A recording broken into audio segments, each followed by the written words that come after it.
Welcome, everybody. This week's Parshas is Yisro. Remember, put down every sharp object you might have, and don't talk so closely to the microphone. We don't want to spread any germs. So, this week's Parsha is Yisro.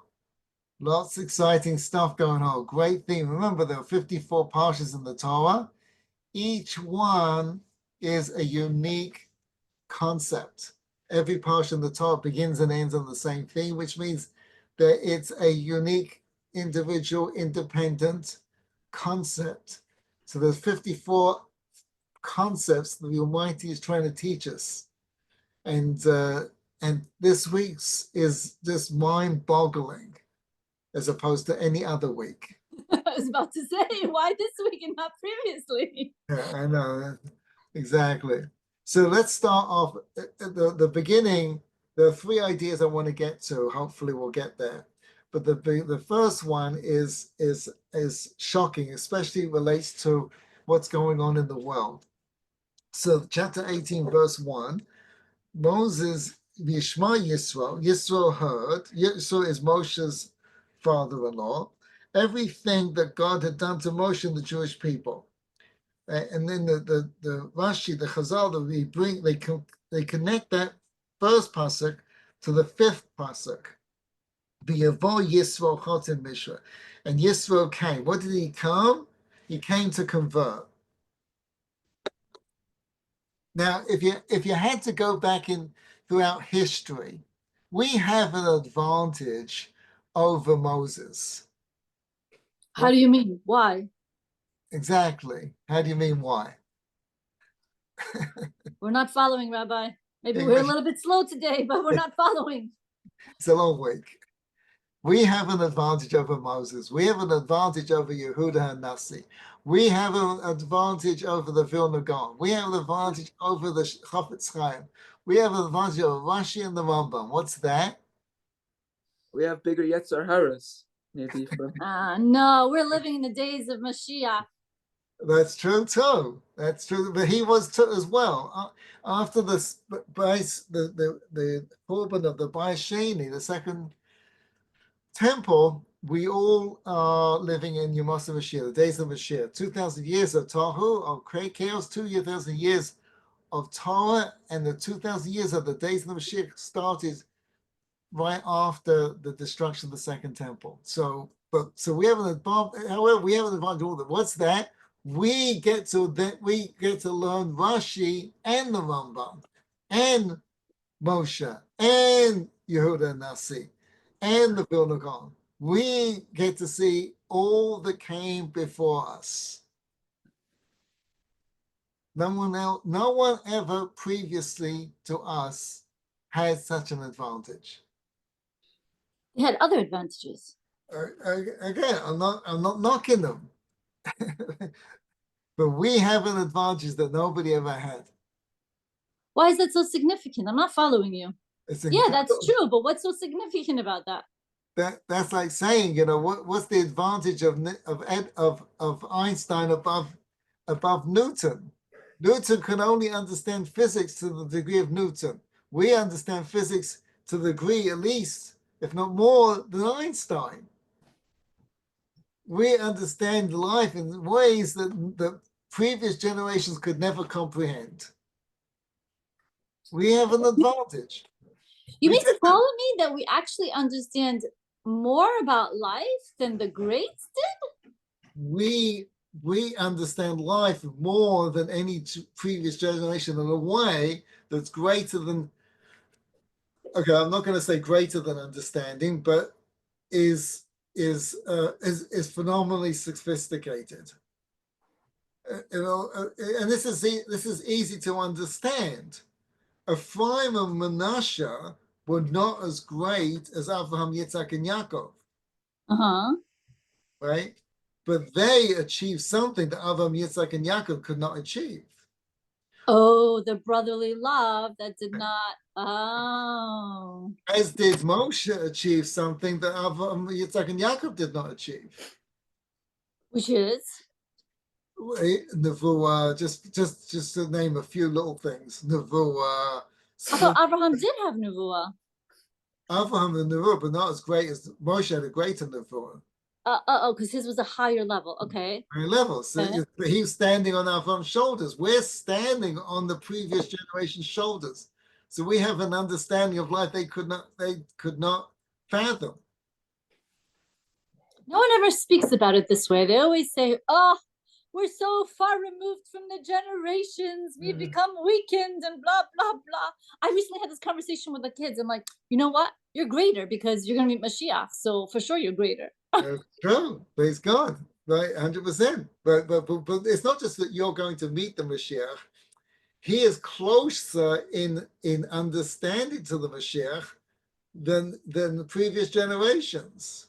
The Mashiach is going to come out of an understand a way of thinking and living of humanity, and we are closer to that than any generation previously. See, this is why Hollywood is completely nuts, apart from every other reason, because whenever they do these historical movies, you know, the gladiators or whatever it happens to be, right? Everyone there is as enlightened as everyone is today.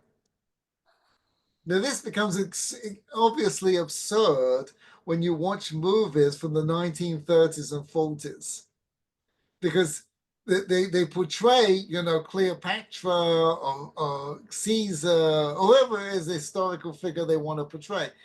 In light, it's like, you know, as a great movie. You don't hear me often plugging movies. It's a phenomenally good movie. Everyone should watch it. There's a few good movies, but like Apollo 13 is very good, and the recent one is about Winston Churchill, The Darkest Hour. Phenomenal, right? But Winston Churchill didn't think like that. He just didn't. He wasn't a 21st century man. You mean they basically give the thinking of nowadays to somebody from back then and make them appear to be something that they really weren't? Right. They do this in fictional books. It drives me a little bonkers. Right. You see, they can't do it any other way, because if they were made, they can't imagine what they were really like. And if they were to make them in that way, they would come across as incredibly stupid. And then nobody now would want to watch them because I wouldn't want to watch them. They're incredibly stupid because that's what it was. That's right. Okay, The only exception to this rule is if you did a movie about David and Melech. But David and Melech would be so much higher than anybody could imagine that they can't imagine it. So we couldn't understand it either. Couldn't understand it. Right, exactly. Isn't that true for all the Gedolim, Moshe Rabbeinu, and everybody else too? That's true, right? But nevertheless, we're standing on their shoulders. We have an understanding of life that no one previous could reach. Right? It's deeper than just simple understanding. It's not a thinking understanding. In the same way that, again, Ephraim and Manasseh understand life in ways that Avram, Yitzhak, and Yaakov could not understand. But it's not a thinking understanding. It's a being. It's a being, exactly. Exactly. Right? So that's why each generation is getting better. So we understand things. It was October the 7th. We're not dealing with October the 7th the way that the Jews dealt with life after the Holocaust, because we went through the Holocaust, not personally, but our consciousness, the collective consciousness of the Jewish people has gone through the Holocaust. And so we've learned from the Holocaust and how we dealt with it and October the 7th. So we're thinking about it very different in ways that if we were to sit down with Ben Gurion, we would think he was a village idiot. Now, he may be a village idiot too, but that's beside the point. But how can we have a collective consciousness about the Holocaust when none of us lived through it? Because our parents and our grandparents passed it on to us. We didn't just pop out of a test tube.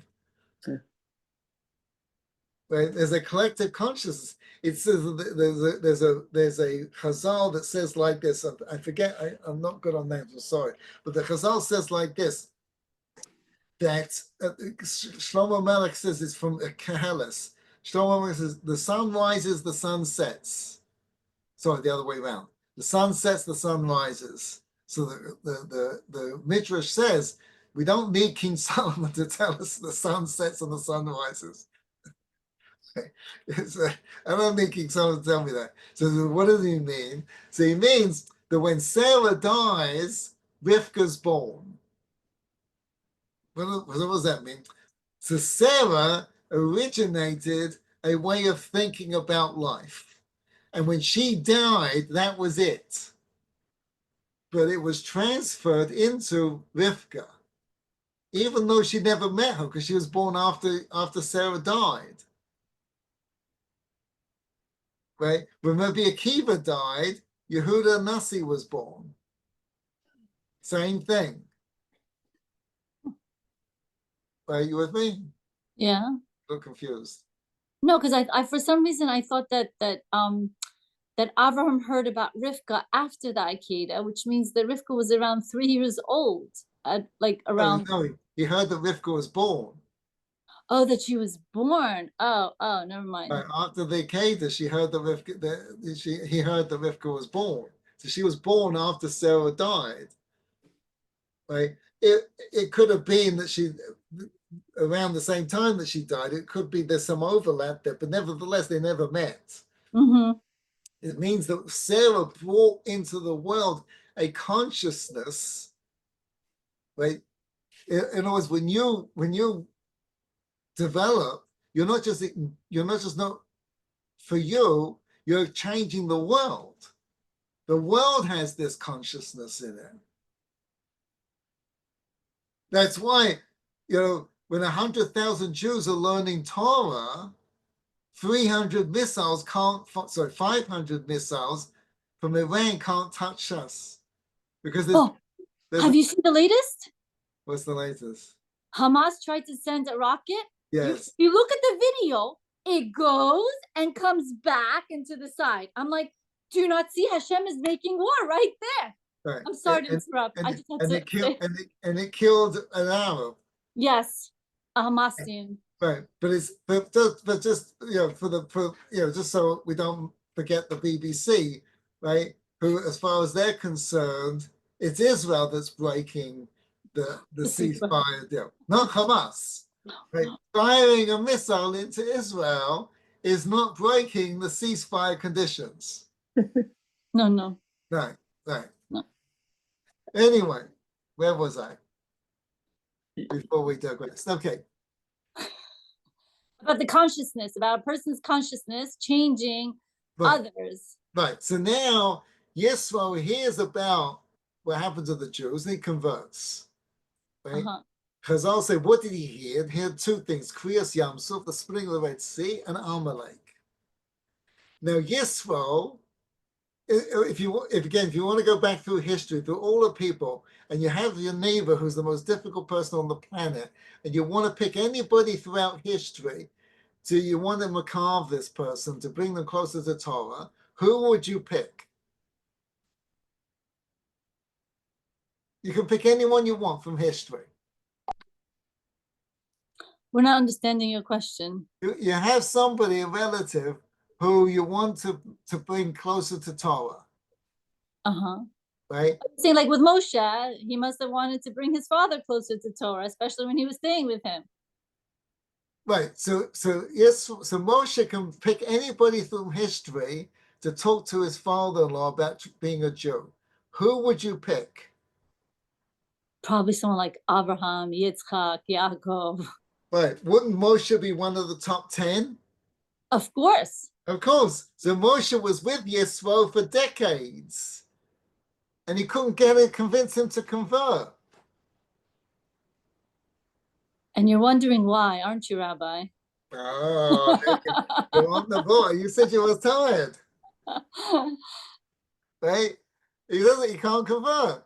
What gets him to convert? Now you might think, well, Some people, you could put Moshe Rabbeinu, you could split the Red Sea in front of them, nothing's going to happen, right? If all, but it's the rabbis make a point that Yisrael was one of the most open-minded people you could possibly meet. He was straight out of California. Right, as my father-in-law, may rest in peace, right? Zeka Sadik Labracha would often say, right? They're so open-minded, their brains fall out. So Yisrael, it says that the Chazal say that there wasn't a religion he didn't try. He was so yeah, right? Follow? Mm-hmm. So why not try Torah? He's not interested. Why not? You need to see the sauce, you need to see the sauce. You need to see the stuff. What do you think? In every other religion, they had something to show? Yeah, but it was stuff that he understood. This is a whole different ball game. This is a different, it's a different language almost, like he tried everything, right? So what was the others? The others were everything were similar, so he understood the language and he tried it and see, okay, let's see what this is about. But this is a whole different story.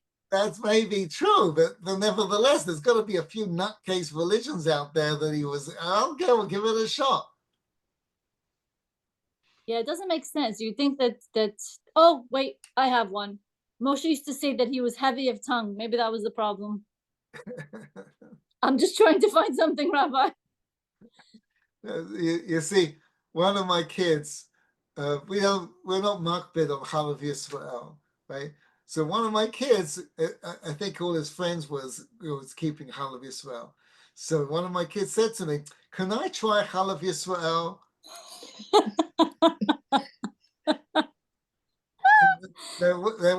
What do you get from that, right? Why is that funny?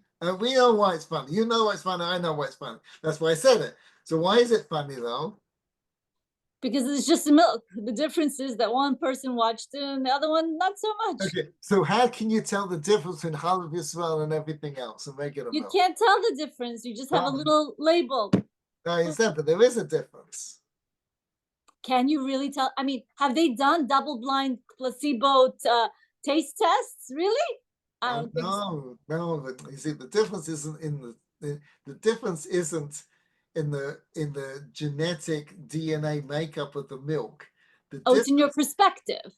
Right. When you're keeping Chalav Yisrael, it's the same as kashrut, right?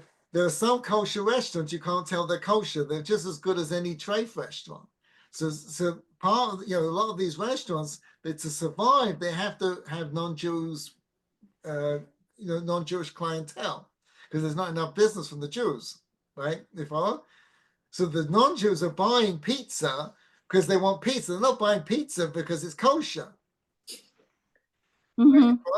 As far as they're concerned, it's the same pizza as the Domino's pizza. Mm-hmm. Right? So you can't try kosher. Right? But we all understand that food tastes different if you keep kosher. You follow? I'm not sure how this relates to Yisro. So you see, this is all of Torah. You can't try marriage. Right? We understand that. You can't try children. Let's go to the local orphanage, pick up a couple of kids and see what it's like. Like at one point, my kids got the better of me and they adopted a kitten, right? I thought you're allergic. I am. But they got the better of me and they kept it far enough away. And it was a big mistake, right? So you can try kittens. You can try it. You can't try children. Mm-hmm. Right? If I pick up a couple of kids from the orphanage, we'll give it a couple of weeks, see what we think. No, that's not having children. Mm-hmm. Right? Because Torah is not about the experience per se, it's the commitment. You can't try being married. You can't try keeping kosher. You can't try Shabbos. There's nothing in Judaism to try. You either commit to it or you don't. Every other religion, try it. Come for a service. Our priest speaks nicely. You can try the kiddush afterwards. Is phenomenal. Mhm. It says here, taste that chopped liver and the herring. So are you saying that Yisro was not able really to be convinced because he wasn't ready to commit, and it was only after hearing about Yam Suf and Amalek that he was ready to commit? Right, there's nothing to commit. You're going to convince me to commit. You're not saying anything. Why should I commit? If I had, you could prove to me that this is the Torah's truth. So what convinced them? Yam Suf and Amalek. Okay, we'll leave Yam Suf out of it for the minute, right? Well, that'll be for another discussion at another time. But one of the things that convinced him is Adolf Hitler, Mark Shimon. You're saying consequences. Moshe, you didn't tell me they're going to be Nazis. When he hears about Amalek, he goes, oh, now you got me. Consequences. What do you mean consequences? In other words, if the whole premise behind idol worship is that it's a transactional relationship, Yeah. right? And the premise behind a relationship with God is there's a commitment, and if you mess up that commitment, then there's consequences, and they're not simple. It's not like the idol worship transactional relationship. This is a real relationship that has commitment. So if you mess up, there's huge consequences. Okay, I'm sure the idol worshippers had consequences too. What consequences? It's a transactional relationship. Like Charlie Harari says, Amazon.God, I give you money, you deliver. So in their case, I give you, what is it called? A sacrifice, and you give me the blessings I desire. Fine, but then the idol worshippers had, if you steal, you get your hand chopped off. They have consequences too. Okay, if that's not the answer, then perhaps it's the answer is that if someone like Amalek is willing to practically destroy themselves after it's been quite clear that Hashem is with the Jews, then they must be it. Well, Amalek thinks they're it, but why does that prove that they are it? Because they're willing to die to cool them down. That's true, but so they think it's it, but that doesn't mean they are. You're saying they could possibly be wrong, so we can't really infer anything from that. You can't infer anything from that. Okay.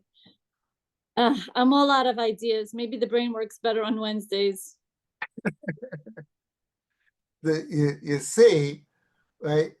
Sheryl Sandberg, she, I think it's in her movie.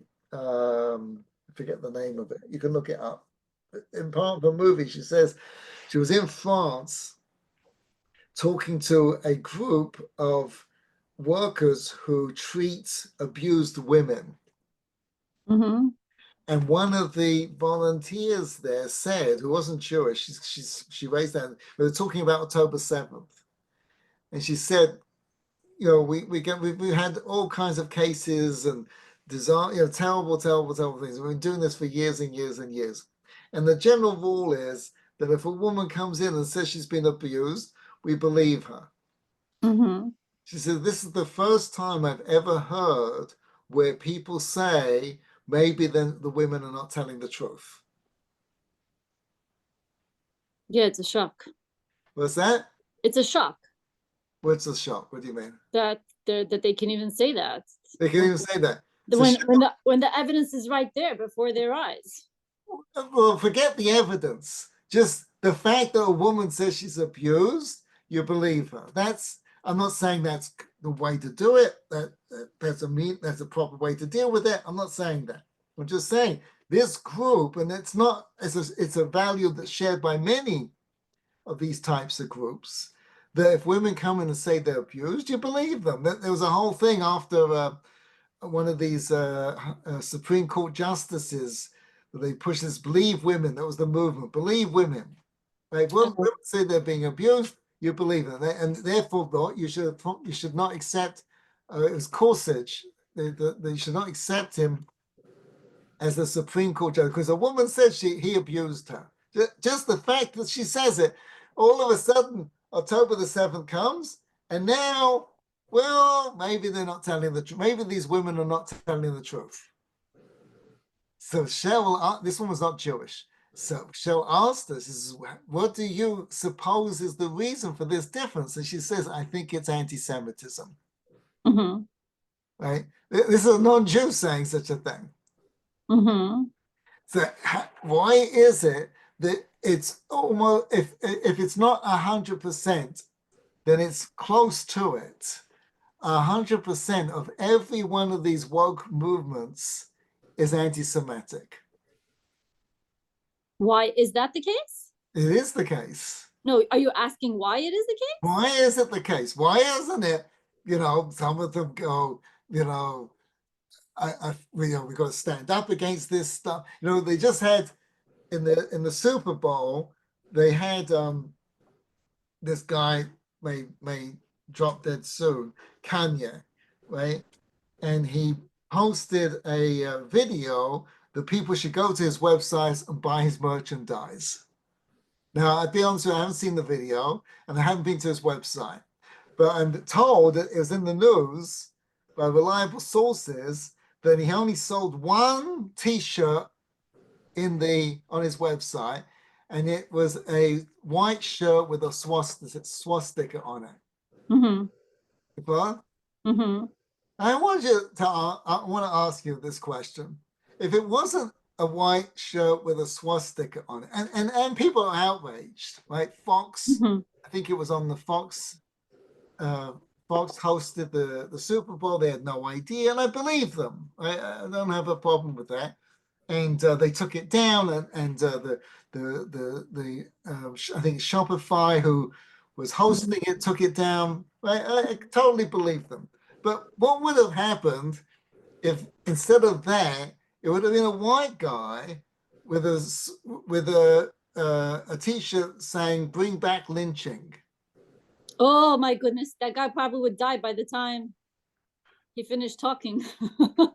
I don't know. I'm not sure about that, right? But I don't think he would have been able to find anyone willing to sell his merchandise. I mean, Kanye has to have worked with programmers and marketers and T-shirt people and all kinds of things to be able to get his site going. Mm-hmm. I don't think he did all of it himself. Mm-hmm. There has to be other people involved in putting it together. Seeing the video, there has to be. Mm-hmm. Could you find any people that were willing to do such a thing? The lynching? I don't believe you could pull it off. Maybe you could find a few scragglers in all of the United States, but It's not hard to much. find anyone with skill set enough to want to destroy their career enough No, to do such a thing. maybe a few crazies. It'd have to be serious crazes. Yeah. Right? But it's a swastika, right? In other words, there's a tolerance for anti-Semitism. There are a number of people that find it antithetical to humanity, right? But it's not everybody. Mm-hmm. We're living in a rather anti-Semitic world. True. We digressed a lot. We were talking about woke, right? Why is it that October the 7th has brought out so much anti-Semitism? Or was it anything? It was always there, though, Rabbi. It was always there. It was just hidden. I understand that. So why does October the 7th bring it out? I think it's because people are being more vocal about their perspective, and that. others are joining. I understand that, but that's the question. Why is it bringing it out?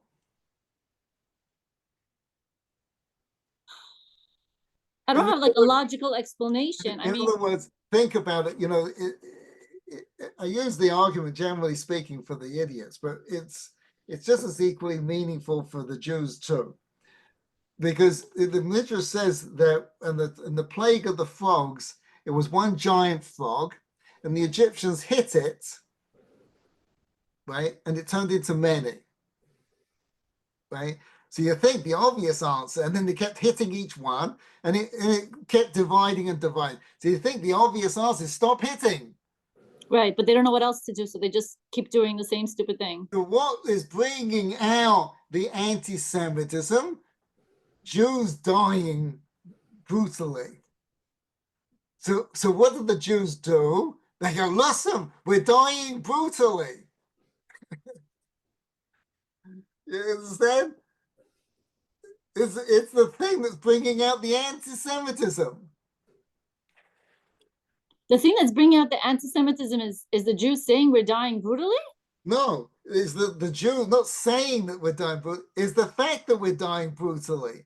Anti-Semitism breeds anti-Semitism. In other words, October the 7th brought out anti-Semitism. They don't publicize October 7th. We think if you just knew what was really happening on October 7th, right, it would shut people up and stop the anti-Semitism. No, Yeah, I agree with you. I agree with you. bringing it out. Yeah, I feel the same exact way because, like, I remember on his post on Truth, they kept saying, "Oh, we need to show them exactly this," and I'm like, why? If you really believe in God, you don't need to see all the brutality. It's not necessary. All it does is, provide a means for the really depraved to enjoy their depravity. That's because true. those are the only people that like enjoy watching that. Nobody else really wants to see such horrors. That's true. So Not now, human beings, real human beings. Real human beings don't want to see such horror. I didn't want to see it. that's I true. did not. But the question is, you see, it's so antithetical to our thinking, to rational thinking. It should be that October the 7th we should bring out immense sympathy, but it didn't. The world was either shocked or became more anti-Semitic. You had two groups. There were one, which is a significant percentage of the world's population, was shocked. Another part of the population was just became more anti-Semitic. Mm-hmm. There wasn't any sympathy anywhere. Mm-hmm. Right? Maybe one or two people, but there really wasn't no mass movement of sympathy. Right? When Princess Diana died, people went to Buckingham Palace and put flowers. It was like inundated with flowers. Mm-hmm. No one went to the Israeli embassy and planted flowers. Where was the sympathy? They didn't have it. I mean, sympathy. This is our question. So it's the same question that why Yisro sees Amalek and he says, "Oh, I gotta be a Jew now." The That same. is kind of strange when you think about it. You see a people being brutalized, and you're like, "Oh, I want to be part of that group." It's That's rather right. odd. Now I see what you're saying. Right. So how does this convince him? So you see, let me explain. You see, after the Holocaust, it wasn't just the Jews that got a wake-up call. It was the whole world that got a wake-up call. Different wake-up calls. The Jews got a wake-up call that they finally got the idea, the revelation that we're not safe amongst these people. Mm-hmm. In their own homeland. That was the Jews. But the rest of the world, they got a wake-up call that we're barbarians. Oh. Despite this veneer of civilization, of education, of arts and music and science and everything that Germany epitofied prior to the end of the Second World War, despite all of that, underneath it all, we're still barbarians. We thought we had civilized ourselves. And that's what October 7th also said? What's that? Isn't that what October 7th also said? It's the same thing. Hang on a sec, but you're jumping a gun.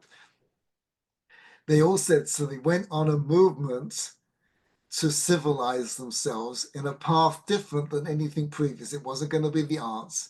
It wasn't going to be education, right? It was going to be acceptance and tolerance and DEI. DEI. It culminated in DEI and wokeism.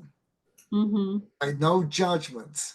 No judgment. If we stop judging people, right? Why did the Holocaust happen? Because they judged people, and Jews were part of this too, but we judged people as less than us. It's no judgment. And that's the ultimate combination of this is woke, is that the fact that you think you're a man or a woman or you want to do this, or whatever you want to do, we're not going to judge you. We're going to go bend over backwards in lack of judgment.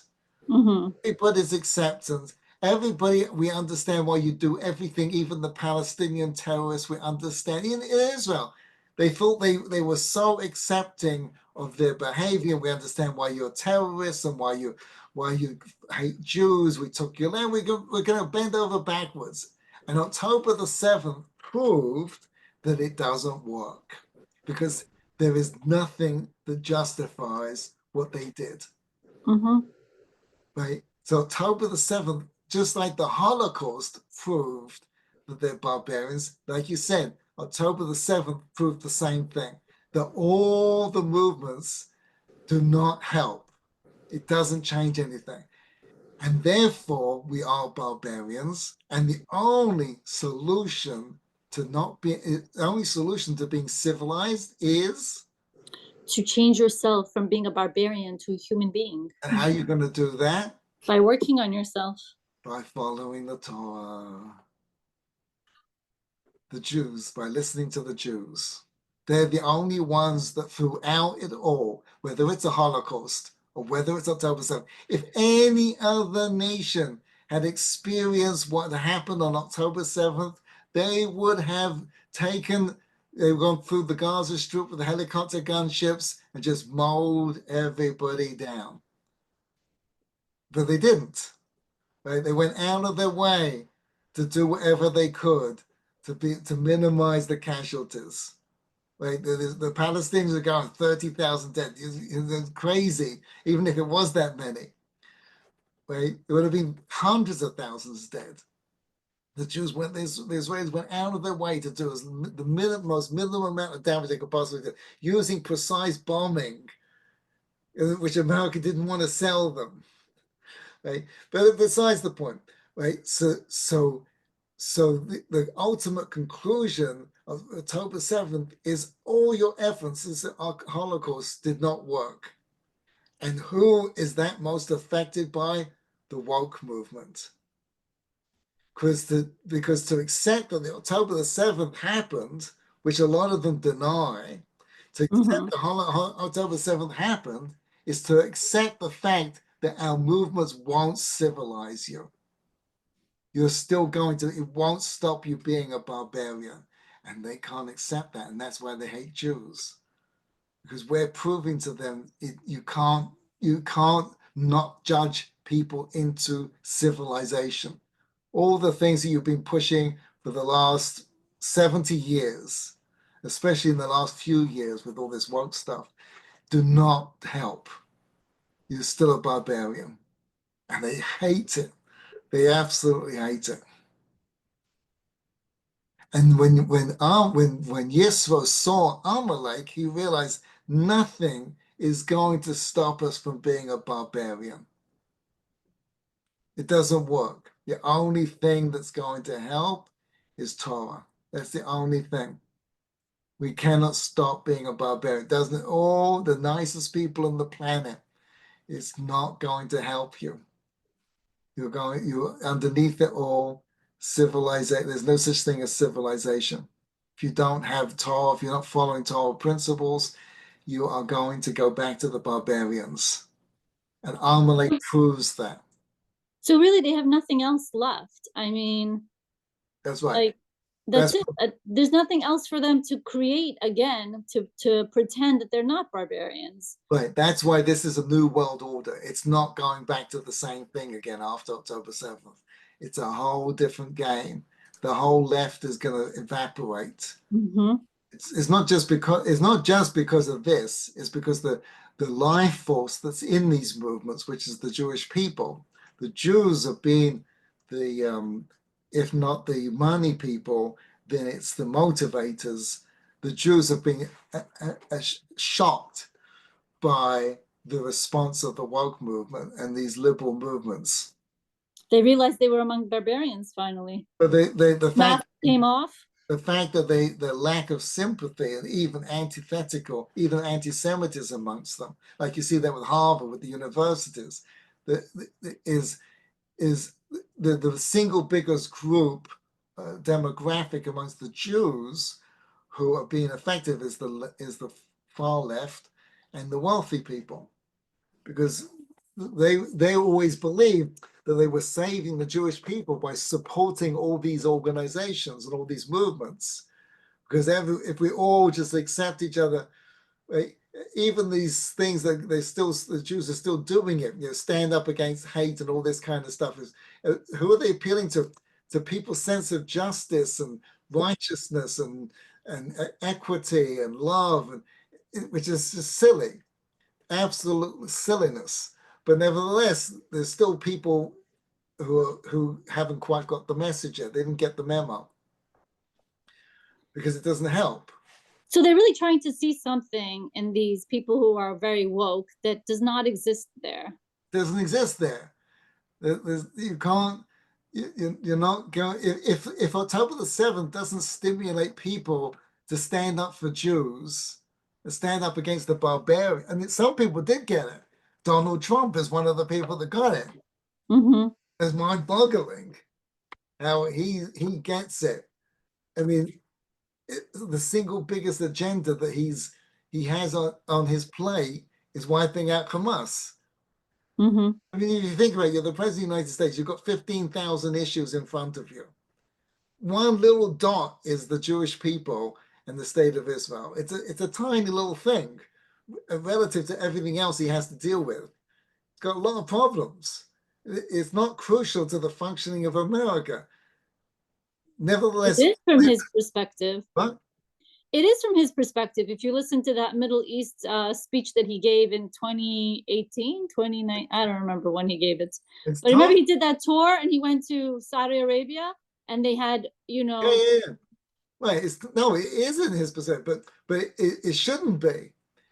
Unless you are one of the people that really understands this concept that we are in a new world order and it's not the same game anymore, and the politics is going to change. He just understands it, but no, what happened on October 7th is a defining moment in world history.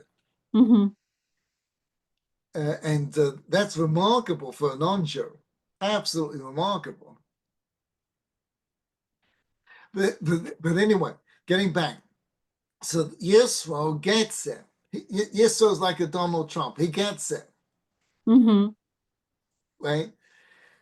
And which is the theme of the parsha, which is awareness. See, the whole parsha is about inspiration. This one too? What do you mean this one too?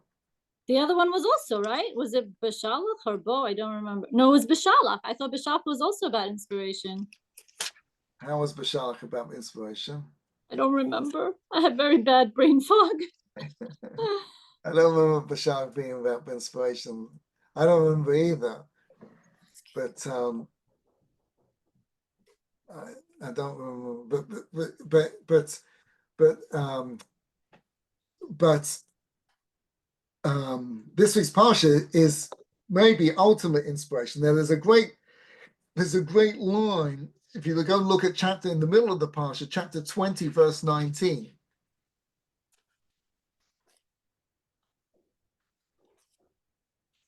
And there God says, let me read it to you. V'yomer Hashem el Moshe, kol ta'amar el b'nei Yisrael. So this is after the giving of the 10 Commandments. Mhm. So should you say to the Jewish people, Atem re'isem, you have seen, ki min hashamayim dibati emechem, for from the heavens I've spoken to you. Right? Uh-huh. Don't make any idols. Mhm. Right, you follow? Mhm. The Rashi says, you have seen, because there is a difference between someone who sees and someone who hears. Mhm. Right? In other words, you have a greater responsibility to not make an idol because you saw, as opposed to someone who told you. Mhm. And what did we get? What do you mean? What did we get? We who? You, me, we. We, you, he. You mean we weren't there, or we He, were there? he, we, us.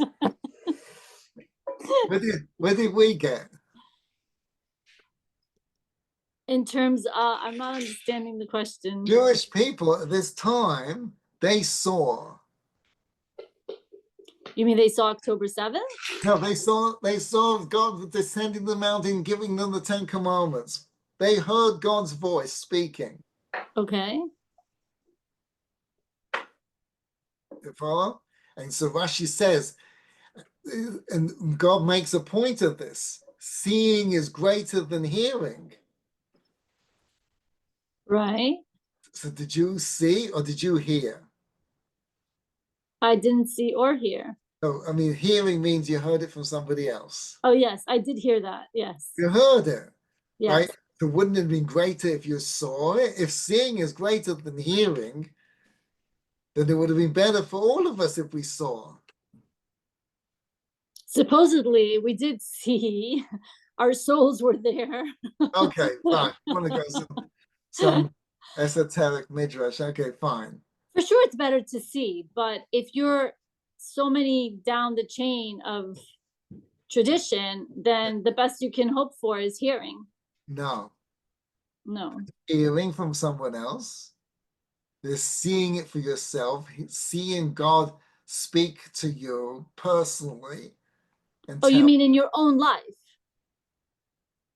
as opposed to anyone else's life? What do you mean? No, I mean as in like the world stage. No, there's 3 levels. There's hearing from somebody else. Don't Mhm. worship idols. There's God speaking to you personally and telling Mhm. you, don't hear and don't worship any idols, which is what 2019 is saying.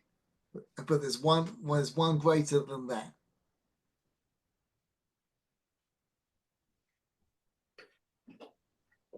Drawing a blank. In other words, if seeing was greater than hearing, and that's all there was, then we would be at a great disadvantage. The I Torah, guess best is knowledge, really. Experience. the best is understanding. Where the realizations you come to through your own understanding is greater than seeing itself. Inspiration is wonderful, but it has tremendous deficits. It doesn't last very long. It doesn't last very long. And when it fades, it's a disaster. Mm-hmm. You see with the golden calf. Oh, because it happens immediately after this. Immediately, right. The Torah spreads it out for the honor of the Jewish people. So the non-Jews reading this won't go, my goodness, what just happened? Right? So it spreads it out, puts it a few parshas later. But it really happened 40 days after this.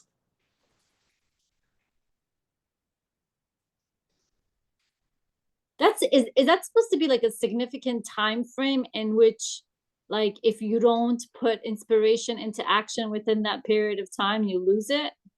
If you don't do the work to fill in the legs that make inspiration work, it becomes a negative.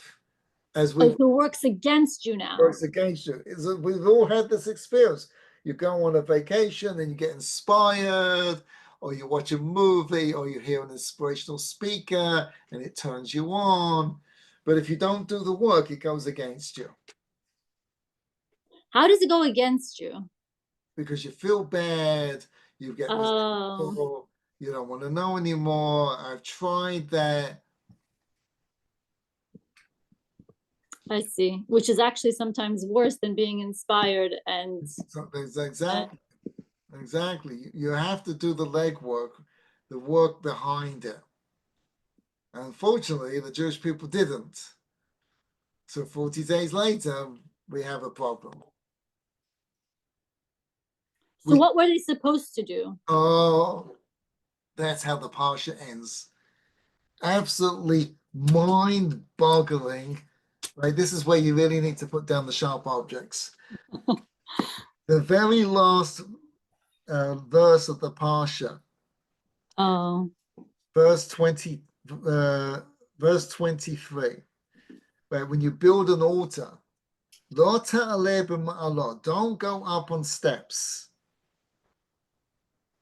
Right, you have to build a ramp. Mm-hmm. Right, not steps. So one of Rav Nach used to say this, you know, in the non-Jewish world, they collect children's shoes. You know, in the good old days, they used to bronze their first shoes. Mm-hmm. In the Jewish world, we bronze their first question. I like that. Right. So my daughter, who's now got kids of her own, one of her first questions. So when they would come to me with questions, I would say to them, "That's a great question." I would always try not to answer them, and I would say to them, "I'll give you $1 if you can get the answer." Mm-hmm. This is before Biden and inflation. Now you'd have to give them $20. Yeah, now you have to give $20, right? I shouldn't blame Biden, but because it was really He's a going on. good scapegoat, you know. Yeah. So anyway, before inflation, so I used to give him $1, right? So my daughter, one of her first questions was this question. It's a phenomenal question. It took me 20 years, maybe no longer, 25 years to get the answer. So this was her first question. Was one of her first questions? Why for the altar you have to have a ramp, right? Uh-huh. So it's not sneers.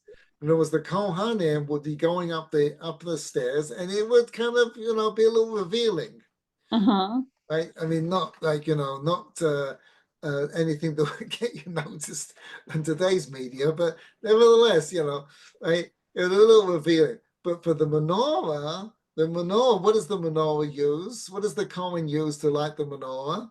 He actually does use steps to He light up. does use steps. So that was her question. How come for the menorah, the father? Uh-huh.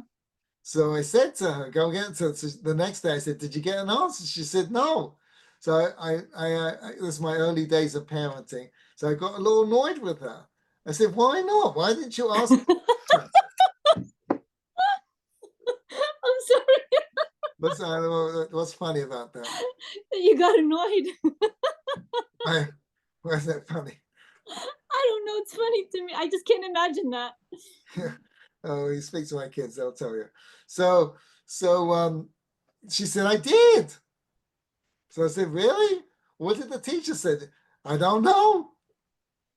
So I said, why didn't you ask the principal? Right? I was getting a little tip, right? She said, I did. And what did he say? He said, I don't know.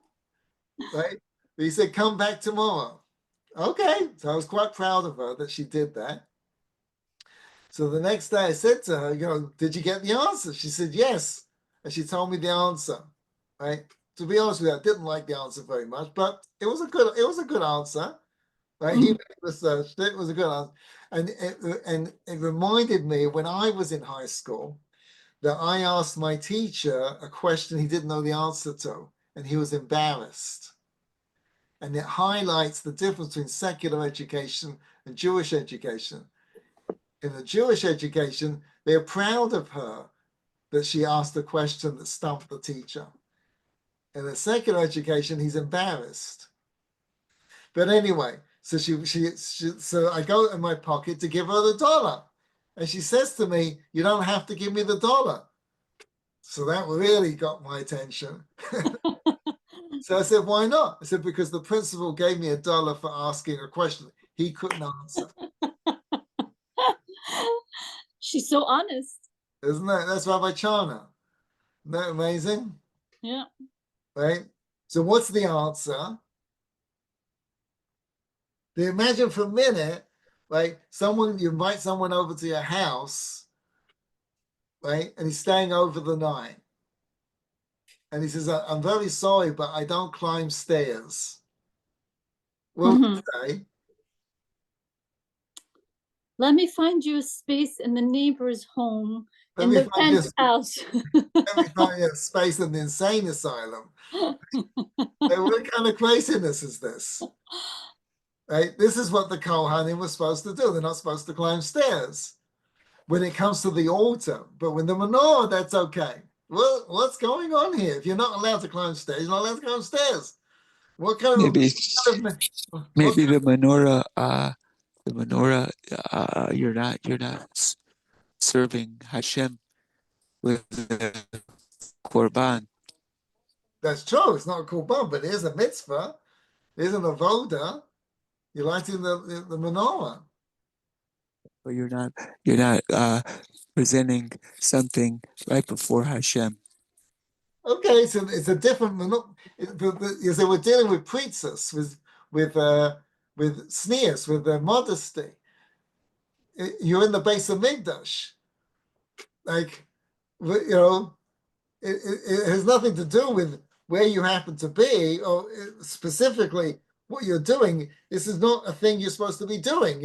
Don't reveal your nakedness. Wait, so I thought the ramp does Well, not do that. What's that? I thought the ramp does not reveal Right, it. the ram does not do that. Right. So, like, who cares about the menorah? Hardly anyone ever sees it. Hardly anyone sees the menorah being lit.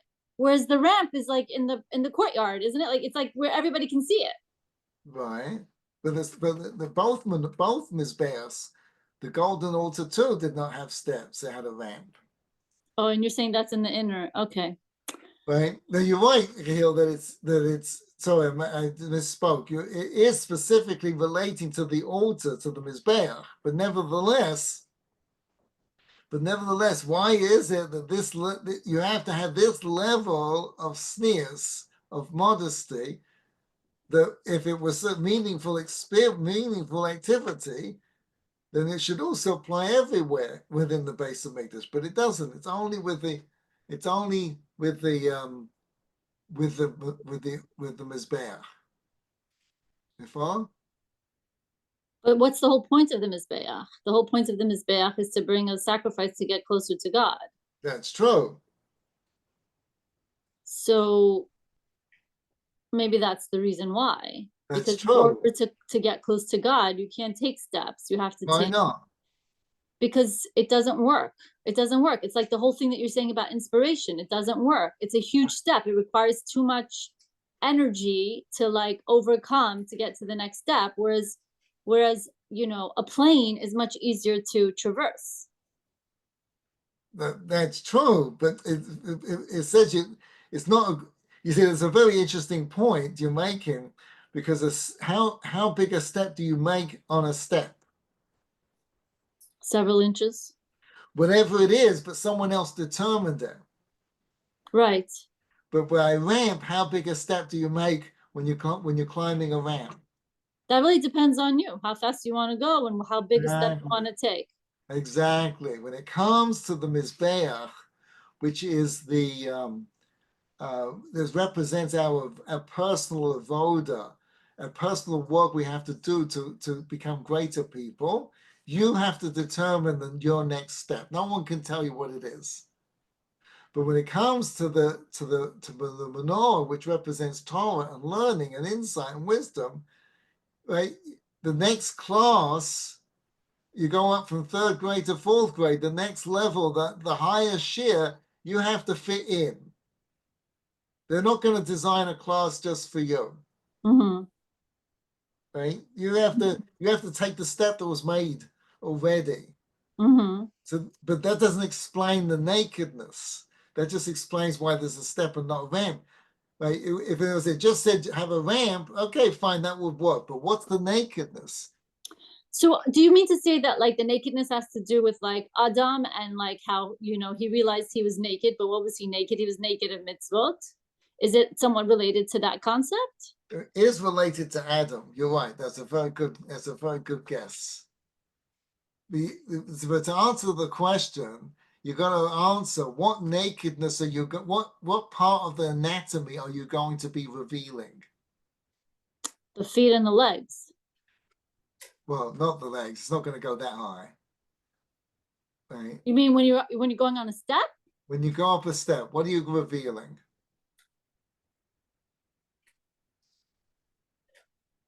Don't answer all at once. Take a number. We'll go alphabetical. Oldest to youngest.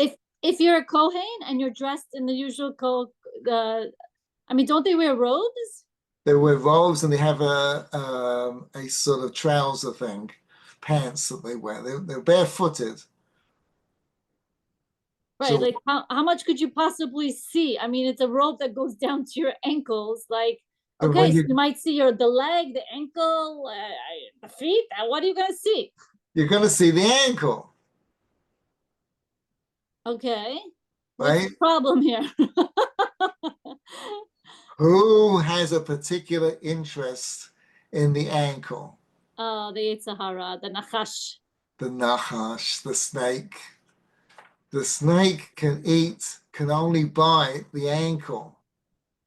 Go back in Bereshit in Genesis, right? That was the curse that God made against the nachash.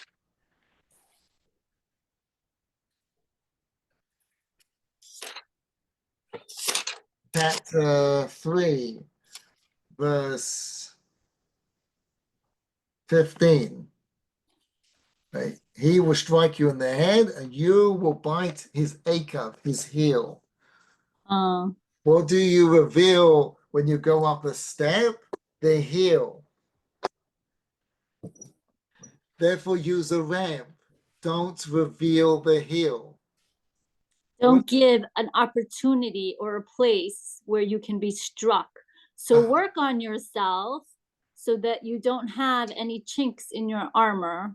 Exactly. So what are those chinks going to be? It's like character traits, midot, things that you need, the things that you need to do your tikkun on. Oh, what's the heel? What's the heel? The heel represents David. There's a quote from David the Melech. What do I fear in the next world? Those mitzvahs I tread upon with my heel. Every part of the human body represents another mitzvah. The heel represents the mitzvahs that we don't think are that important. Oh, really? I didn't know that. We tread upon with the heel. The things that we tread upon are things, right? You might have a Rembrandt in the house, but you're not going to use it as a floor mat. Right? No matter how expensive the carpet is, the curtains are more expensive. Right? You don't, is in the heel you tread upon is the least expensive. The things you don't regard. You have the least regard. Right? The Yetzer Hara comes after the things that you have the least regard for. So you see the Mizbeach represents the highest ideal for which you're searching for which you're aiming for. You need big goals. This idea that you should lower your expectations of your goals is a disaster. You need massive, giant goals to find your motivation. If you don't have that, you're not going to get up in the morning. But the steps you make in achieving those goals have to be so small that they don't reveal your ankle. What reveals your ankle? If the step you're making is too big. If you're trying to take off, in other words, if you're trying to exercise and you go from nothing to running a mile, you're not going to make it. You might make it one day, but eventually the inspiration will wear off. If you make decisions out of inspiration, you're going to lose. You have to make goals that are so small that the Yetzer Hara has no place to attack. So for instance, let's say you're going on a diet. Let's say you're giving up drinking or smoking or whatever it happens to be. What is the smallest goal you can make for the day that you cannot possibly not do? It's the small little steps are the greatest goals that gives you the win. Right, so you're saying like if every day you have 100 calories of no 100 grams of carbohydrates and you're trying to like get it to a much smaller amount, then you do 90 grams of carbohydrates, and then you keep lowering it a little bit, so your body doesn't go through this weird withdrawal and then you give up. Right. In other words, if you smoke 20 cigarettes a day, I'll do 19 and a half. Rabbi Belsky tells a story about this neighbor of his who was visiting a cousin who wasn't religious, who lost her son. And he goes to sit shiva, and he made up his mind before he goes, he's not going to say anything because, secular, he's religious. They're just waiting for you to say something and give you a hard time about it and get angry. So he just goes, he's just going to sit there, right? So that's what he did. He wasn't going to say anything. So he goes and he sits there and he doesn't say a word. He's there for quite some time. Eventually, okay, so he leaves. So the woman, the cousin who was sitting shiva, she runs after him. And she says, you didn't say anything. She says, I know, I just came to be Menachem Ava, I came to show my condolences. I don't need to say anything. So she says, say something. So, well, what do you want me to say? She says, give me something I can do for the soul of my son. So he's like, so he says, it's a mitzvah, to keep Shabbos. She says, I know. He says, you can if you take on just one little thing in honor of your son, it will be a great mitzvah for him. So she says, what shall I do? So he says, I see you smoke cigarettes and you probably smoke on Shabbos. She says, I do. She says, one of the cigarettes, instead of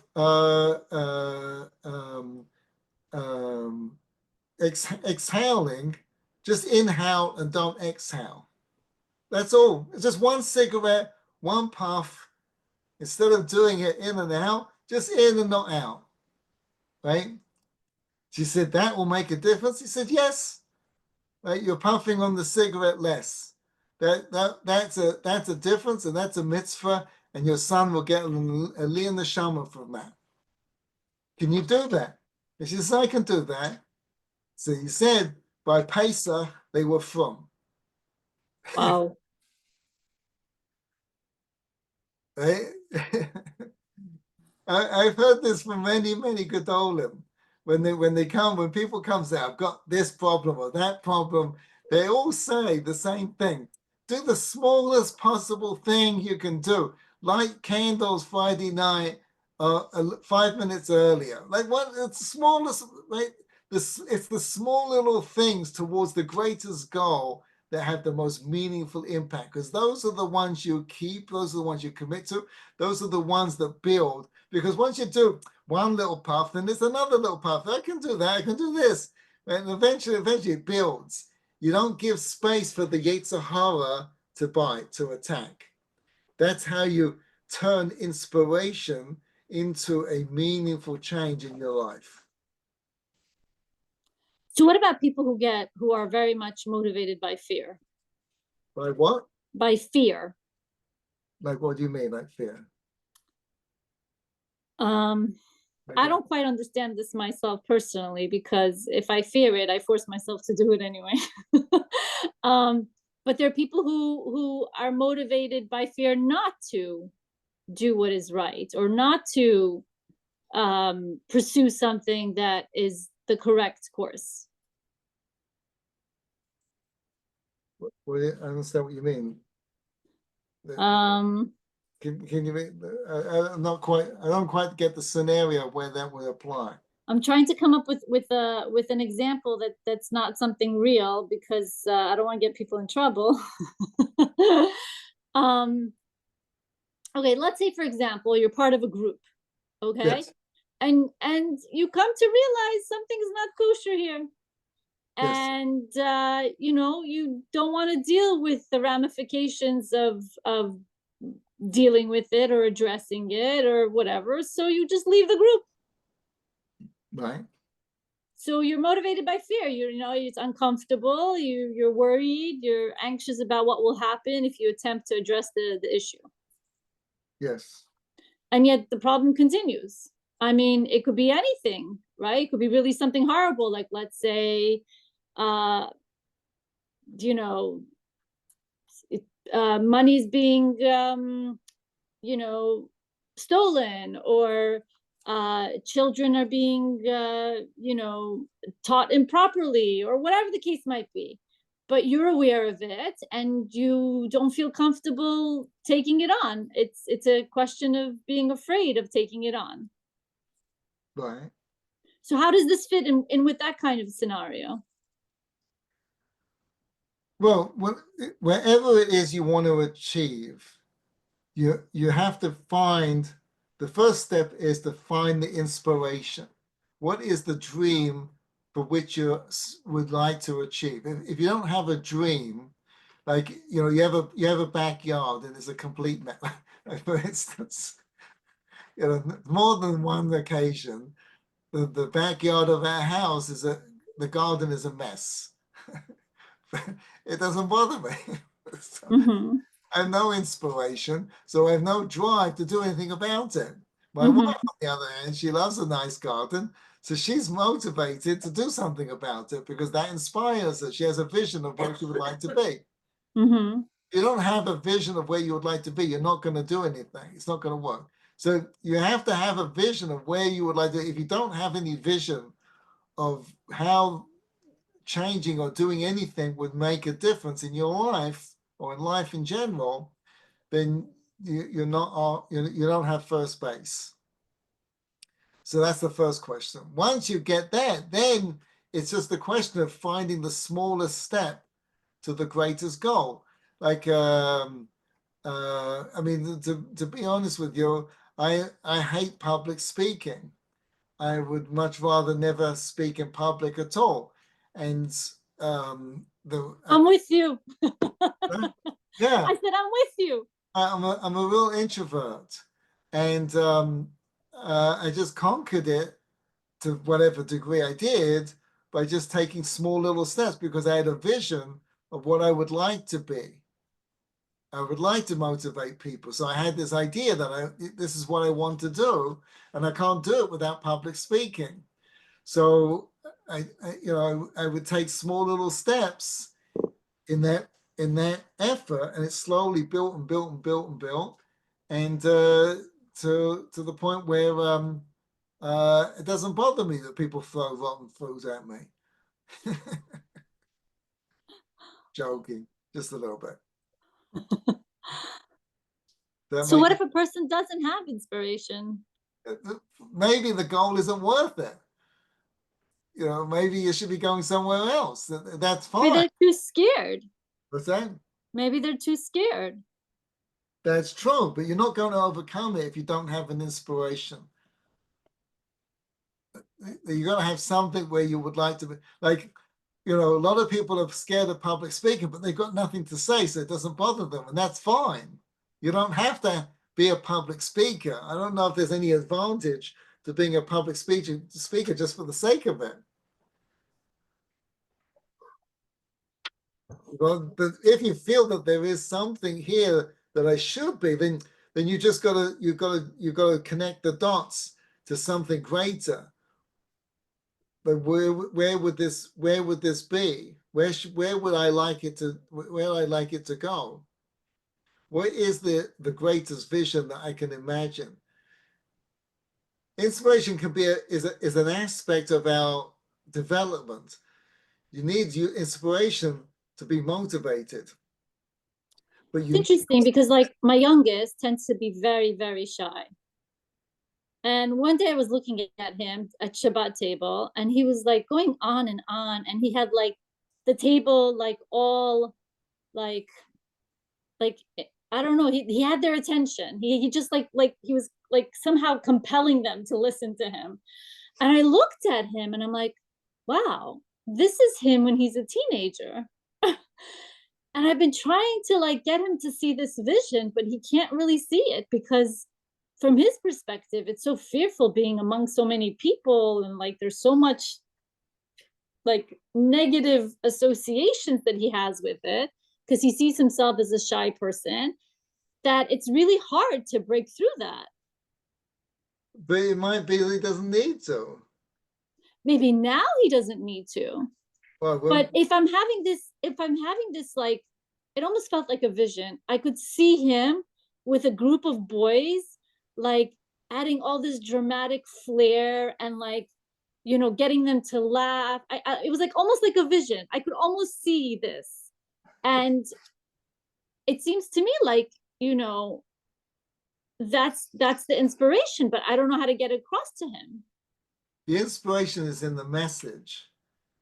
When he's learning Torah, in the message, when he learns Torah, he'll have a message that he wants to convey to people. I heard from the shamash of the Chazon Ish. He said the Chazon Ish hated talking in public to people he didn't know. Mm-hmm. He was a very shy person, but it didn't stop him if it was something he needed to say. Was you're saying because he was so committed to Torah and it was so important to him, Exactly. the shyness sort of like melted away in the face of this great, Right. important task of delivering information. Exactly. So maybe that's what I'm seeing in him without understanding it. Could be. It could be. Because he is very much like weaving the story about how this and that and somehow related to Torah. Right. Right. And that's what gets him to speak. Oh, interesting. Thank you for clarifying that. You're welcome. You're welcome. Thanks, Good everybody. class. Good class. Thank you, Rabbi.